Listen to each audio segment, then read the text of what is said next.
Hi everyone, Adina here with your May 2019 market update. Let's jump right in and show you guys what's going on. So we'll start off where we normally do, which is looking at sales. So sales activity has been picking up throughout the year as we head into the spring market. This is pretty typical. Sales were up about 6% in April relative to March. However, if we look at it historically, we see that sales are actually down 29% relative to last year, and they're down 43% relative to the 10-year sales average. So although things are picking up, they're definitely slower than we're used to seeing at this time of the year. On the flip side, we're seeing new levels of inventory coming onto the market and also inventory accumulating with this decrease in sales. Listings are up about 12% in April relative to March, and relative to last year, they're actually up 46%. So this is actually the highest inventory levels we've had in our market since 2014. And this is really where I think the interesting story is of what's going on right now. Everyone knows demand has softened with the new lending regulations, the government policies, but seeing this increase in supply is really adding to the effect that we're seeing in the market. This time last year we had the total months of inventory on the market was about 3.8. It was a pretty active seller's market going into a balanced market. Right now we're sitting at 7.8 months of inventory on the market.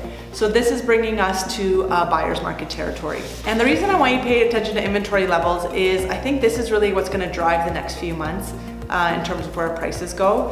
And there's something very interesting happening between the detached segment and the attached segment.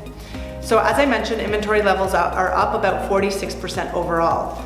But if we look at this in Metro Vancouver for detached homes, we see inventory is actually only up about 4% relative to where it was last year. Inventory of condos is up 91%, so almost double of what we were seeing this time last year. And for townhomes, it's up 76%. So again, if you average those three, you get this nice number in the 40s, but we're actually seeing very different behaviors and very different numbers going across those categories. Sales have actually decreased pretty consistently between 20 to 30% across all three category types.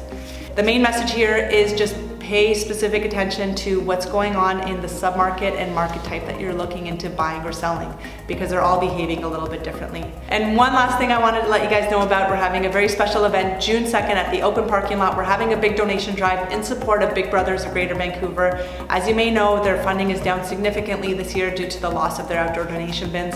So we wanted to come together and support them. If you have any old clothing, shoes, books, household items, anything that you have that's in good, clean, usable condition but you don't have use for anymore, bring it on in, donate it, and help support a great cause. Have a great rest of the month, and I'll see you guys in June.